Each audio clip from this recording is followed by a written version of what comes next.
అందరు బాగున్నారా? Wonderful wonderful. Mark సువార్త 7వ అధ్యాయం. మన మధ్యలో మా భార్య వాళ్ళ చుట్టాలు, మరి వాళ్ళ బిడ్డ మన్మడు వాళ్ళు వస్తారు మెల్లగా. ఆమెను చూస్తే అసలు నాకే అబ్బా ఏంది అని అనుకుంటా. ఆమె ఆల్మోస్ట్ 80 రన్లు కొట్టింది. ఆమెను అడుగుతూ ఉంటే ఆమె ఏమంటదంటే, ఎట్లా నువ్వు ఏంటి, ఏం తింటావు, ఏం చేస్తావు అని అంటే, తినుడు గినుడు ఏం లేదు, నేను ఎక్కువ దేవుణ్ణి ఆరాధిస్తా, ప్రార్థనలో ఉంటా అంటది ఆమె. నా శక్తి, నా బలం అంతా యేసయ్య, నేను చిన్నప్పటి నుంచి దేవుణ్ణి నమ్ముకున్నా, లక్షల మందికి సాయం చేస్తా అంటది ఆమె. ఆమె కాడికి వచ్చినప్పుడు ఎవరికైనా ఒక రొట్టె ముక్కని ఇస్తుందట. అంటే ఆమె కరోడ్పతి కాదు, కానీ అంటే ఏదో ఒకటి ఎవరికొకటి సాయం చేయాలని ఎప్పుడు నవ్వుకుంటూ ఉంటుంది ఆమె, నవ్వుతూ ఉంటుంది. దానికి ఆమె చెప్పిన సీక్రెట్, నేను యేసయ్యను చిన్నప్పటి నుంచి ప్రేమిస్తున్నా, ఆ యేసయ్యనే చిన్నప్పటి నుంచి నేను అందరికీ సాయం చేస్తూ ఉంటా, నా మనసులో ఎవరి మీద కక్షలు, కోపము ఏది ఉండదు నాకు. నన్ను ఎవరైనా తిట్టినా కొట్టినా కూడా వాళ్ళతో మళ్ళీ 2 రోజులకు పోయి మళ్ళీ మాట్లాడతా.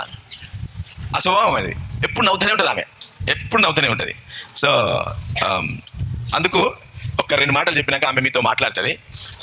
ఆమె యొక్క బలము దేవుడు ఆమె ద్వారా మీ మీద కుమ్మరియాలని నా ఆశ. మీరు కూడా రన్నింగ్ రేస్ చేయాలి ఆమె లెక్క. అది 21:7-21. మన జీవితాలు ఎందుకు తెలుసా ప్రాబ్లమ్స్ అవుతాయి. నేను వచ్చినప్పుడల్లా కొన్ని సూత్రాలు చెప్తా ఉంటా, సీక్రెట్స్ చెప్తా ఉంటా, మన జీవితం ఎట్లా ఉండాలా, ఏం చేయాలని. సో దానికి ఇది చదువు. మనుషుని లోపల నుండి బయలు వెళ్ళున్నది, మనుషుని లోపల నుండి బయటికి ఏదైతే వస్తుందో మనుషుని అపవిత్రపరచును, మనిషిని అపవిత్రం చేస్తుందంట. అది మన నోట్లకి వెళ్ళి ఏమొస్తుందో అది అపవిత్రం చేస్తుందంట. అంటే మంచిది పలికితే మంచిది, చెడ్డ విషయాలు పలికితే అపవిత్రం. ఓకేనా? మనం తింటే బయటికి రావాలి అవి అపవిత్రం అవి. ఓకే. సో యేసు ప్రభువు ఏమంటుండే ఒక సూత్రం చెప్తా ఉన్నాడు. మనిషి మళ్ళీ చదవది. మనుషుని లోపల నుండి బయలు వెళ్ళున్నది, మనిషిని అపవిత్రపరచు. మన లోపలనే ఉందంట, మన లోపలనే ఫాల్ట్ ఉందంట. ఒక మనిషి లోపల మంచిది లేదు అని అంటే అది అపవిత్రము మన జీవితంలో జరుగుతూ ఉంటుంది. నెక్స్ట్, లోపల నుండి అనగా మనుషుల హృదయములో నుండి దురాలోచనలను, మనుషుల హృదయములో నుండి ఆలోచనలు ఎక్కడి నుంచి వస్తాయంట? హృదయంలో నుండి. ఈరోజు ఆమె వచ్చింది, ఆమె మనసులో అస్సలు నేను ఎప్పుడు చూస్తా ఉంటా, చాలా సంవత్సరాల నుంచి నేను వాళ్ళ ఇంట్లో ఉండి చేసి అన్నీ చూసిన, ఎప్పుడు అట్లనే ఉంటుంది ఆమె. నిద్ర లేస్తే కూడా మనకు ముఖం కొంచెం ఇట్లుంటుంది కదా, నిద్ర లేవగానే ఆమె నవ్వుకుంటా మాట్లాడుతూ ఉంటుంది. అసలు ఆమె అలసిపోయినట్టే ఉండదు. మనుషుని హృదయంలో నుండి దురాలోచనలు, దొంగతనములను, జారత్వము, దురాలోచనలు, జారత్వము అని అంటే జీవితంలో జారిపోవడం, జారత్వం. మన ఏమంటారు, జారిపోవడం అంటే భర్త రెండో సెటప్, భార్య ఇంకోరు ఎవరితోనో, దాన్ని జారత్వం అంటారు. ఒక పవిత్రమైన బంధాన్ని వదిలిపెట్టి మనం వేరే రిలేషన్షిప్స్, సీక్రెట్గా మనము రిలేషన్షిప్స్ ఈ మధ్యలో చాలా అయిపోయినాయి రిలేషన్షిప్స్. ఆ ఫోను వచ్చింది, అది ఏందో కానీ కుటుంబాలన్నీ జారత్వంలోకి వెళ్ళిపోతాయి. కుటుంబాలే కాదు, పిల్లలు కూడా జారత్వంలోకి, పాపంలోకి వెళ్ళిపోతా ఉన్నారు కుటుంబాలు. హృదయంలో నుండి చెడు ఆలోచనలు, జారత్వము, దొంగతనములు. ఓకేనా? దొంగతనం చేస్తారా మీరు? చెయ్యాలి. మనం ఏదో బ్యాంకు లూటు చేస్తేనే దొంగతనం అనుకుంటాం. బ్యాంకు లూటు చేసిర్రు, బస్సులోకి ఇలాంటి పాకెట్ కొట్టేసినాం, పర్సు కొట్టేసినాం, ఆంటీ బస్సులో ఇట్లా ఆంటీ ఒక చెయ్యి ఇట్లా ఉంటుంది, పర్సు ఇట్లా ఉంటుంది, మెల్లగా సెల్ ఫోన్ లేసేయడం, అవే దొంగతనాలు అనుకుంటాం. ₹1 దొంగతనం చేస్తే దొంగతనం కదా. ఒక పేపర్ దొంగతనం చేస్తే ఆ ₹1 దొంగతనము, ఒక పేపర్ దొంగతనమే. అవునా కదా అమ్మా? అవునా కదా? కూరగాయలకు పోతాం మనం, సంతకు వస్తుంది కదా, థర్స్డేనా ట్యూస్డేనా ఫ్రైడే ఉంటుంది ఇక్కడ అంతా. ఆడు పాపం ఆడు బిజీగా ఉంటాడు. బిజీగా ఉంటే మనం కిలో టమాటాలు వేస్తాడు, కిలో టమాటాలు మనం వేసి ఇంకో 2 టమాటాలు వేసుకుంటాం లోపల. కరేపాకు 3 మిరపకాయలే కదన్నా, 3 మిరపకాయలే కదా. దొంగతనమే అవన్నీ. అవి ఏడికెళ్ళి వస్తున్నాయి? హృదయంలో నుంచి వస్తున్నాయి.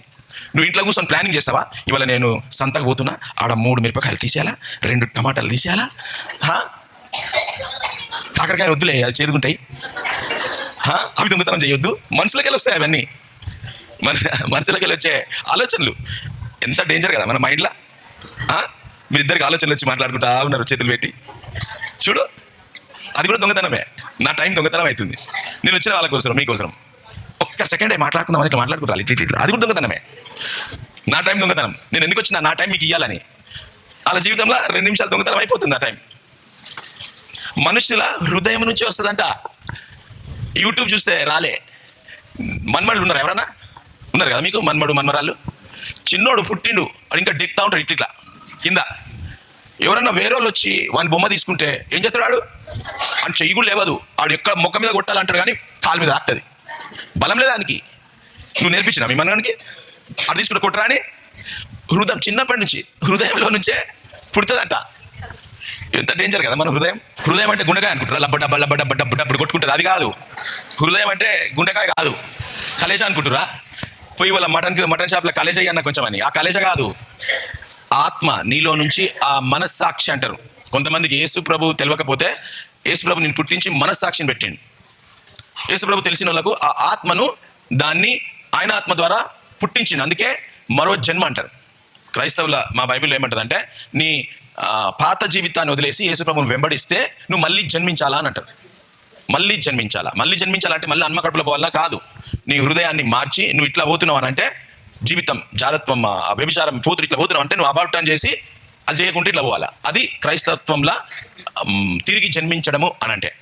కాబట్టి ప్రతి ఒక్కరికి క్రైస్తవులకు ఉండని, క్రైస్తవులు కాని వాళ్ళు ఉండని, వాళ్ళ హృదయము చాలా డేంజర్ అంట. సో జారత్వము, దొంగతనము, ఇంకా నేను చెప్తలేను, చాలా ఉన్నాయి చెప్పాలంటే. నేను ఒక వీడియో చూసిన, పాపం ఒక షాప్లా, చీరల షాప్లా ఒక ఆమె అయితే సంచులు కాదు ఎక్కడెక్కడ పెట్టుకుని మీకు తెలిసి ఉండొచ్చు, చూసిండ్రు ఆ వీడియో. నేను షాక్ అయిపోయినా. సీసీ కెమెరాలో రికార్డ్ అయినాయి. పాపం ఆమెకు పట్టుకున్నారు ఆమెని. ఎన్ని చీరలు అనుకుంటారు అమ్మో. మొత్తం ఆమె ఇట్లొచ్చింది మంచిగా నడుచుకుంటా. పోయేటప్పుడు ఏమో ఇట్లా పోతుంది, ఇట్లా అన్ని పట్టుకొని ఇట్లా గట్టిగా పట్టుకొని.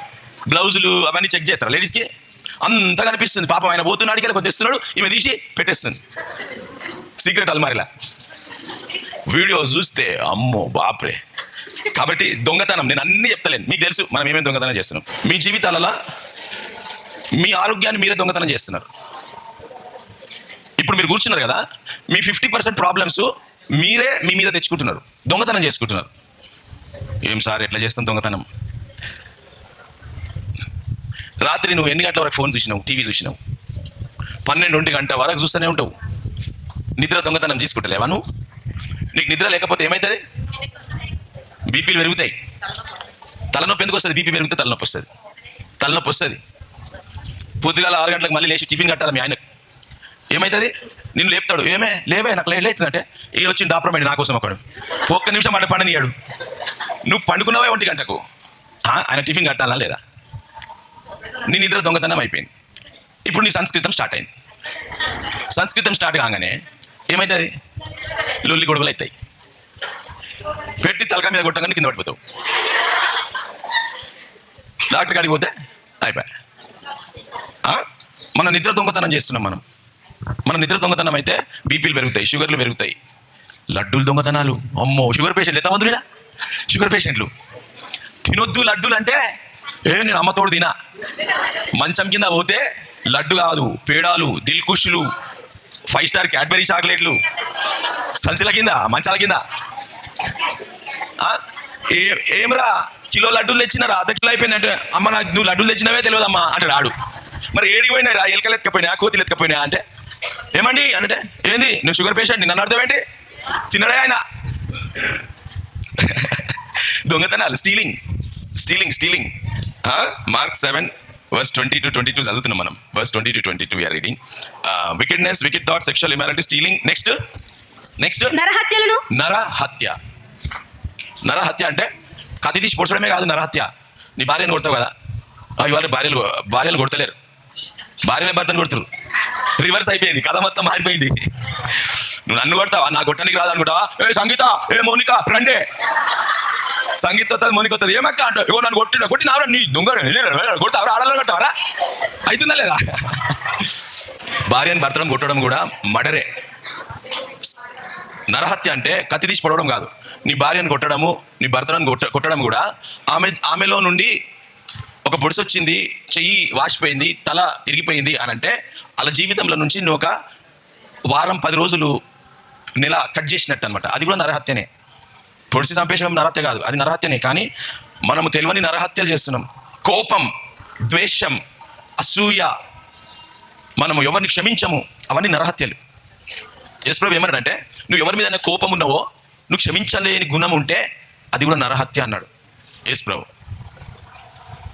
సో మనం తెలియకుండా మనం నరహత్యలు కూడా చేస్తున్నాం మన జీవితం ద్వారా.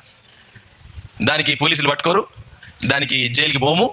కానీ మనమే మన హృదయంలో నుంచి వస్తున్నాయి ఇవి, ఎక్కడ బయటికి వెళ్ళి వస్తలేవు, మన హృదయంలో నుంచే వస్తున్నాయి నరహత్యలు. నెక్స్ట్, వ్యభిచారములను, లోపములను, చెడుతనములను, కృత్రిమమును, కాను వికారమును, మత్సరమును, దేవదూషణము, అహంభావమును.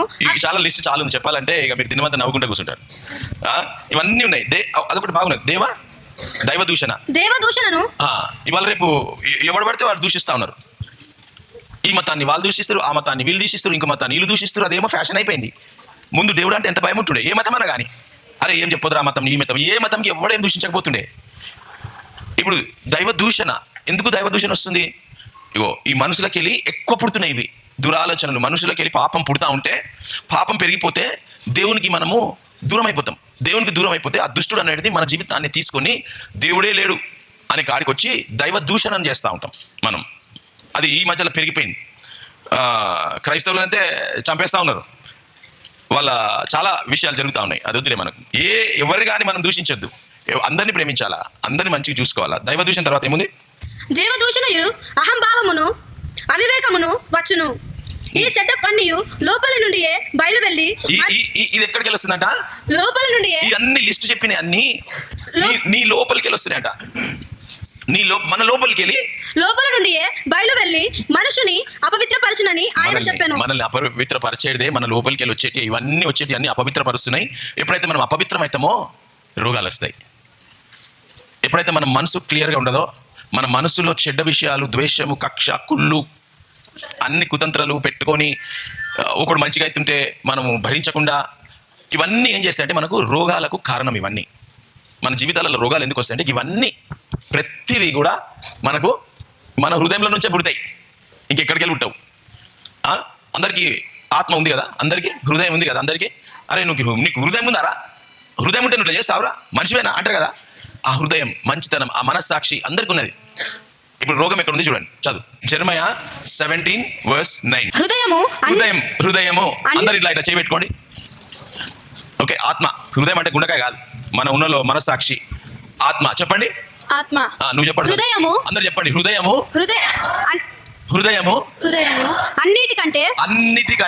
అన్నిటికంటే మోసకరమైనది. ఏందంట? వాణ్ణి కాదు నువ్వు మోసం చేస్తున్నావు, నిన్ను నువ్వే మోసం చేసుకుంటున్నావు. ఆ మోసం ఏడున్నది? నీ హృదయంలో ఉంది. హృదయము అన్నిటికంటే మోసకరమైన. జిందగీలో ఏమేమి ఉన్నాయో అన్నిటికంటే మోసకరము నీ హృదయము. ఆ మోసకరమే కాదు. జెరమయా 17 ఆర్డరీ. జెరమయా 17:9. జెరమయా 17:9. నా హృదయం, చెప్పండి, నా హృదయము అన్నిటికంటే మోసకరమైంది. ఇంకేం చేస్తుంది అది? ఆ హృదయం అంట ఘోర వ్యాధి కలది. అబ్బా, మీకున్న వ్యాధుల కంటే నీ హృదయానికి ఘోర వ్యాధి ఉందట. దేవుని వాక్యం చెప్తుంది, నేను కాదు, నేను రాయలే, అది నేను రాయలే. చదువు. దాన్ని గ్రహింపగల వాడేవాడు, దాన్ని అర్థం చేసుకునేవాడు ఎవడున్నాడు? హృదయాన్ని అర్థం చేసుకునేవాడున్నాడా? నీకు నువ్వే అర్థం చేసుకోవాలనంటే కష్టమవుతుంది. నీ హృదయము అన్నిటికంటే మోసకరమైంది, అది ఘోర వ్యాధి కలదు. దానిని ఎవరు గ్రహింపగలరు? ఎవరు అర్థం చేసుకుంటారు? యేసయ్య ఒక్కడే అర్థం చేసుకుంటాడు. ఆ హృదయాన్ని నువ్వు తీసి, యేసయ్య నా హృదయంలో ఇంత డర్టీ ఉందా, ఇంత చెడుతనం ఉందా ప్రభువా, అది తీసేయి, ఇగో నీకు అప్పచెప్తున్నాను. ఎందుకంటే ఆ హృదయం ఇచ్చింది ఆయన, ఆ ఆత్మ ఇచ్చింది ఆయన. ఆయనకు అప్పగిస్తే నీ జీవితము ఘోరం నుంచి బ్లెస్డ్, ఆశీర్వాదకరమైన జీవితము అయిపోతుంది. ఆయన ఒక్కడితేనే అది ఆ యేసు రక్తం ద్వారా జరుగుతుంది.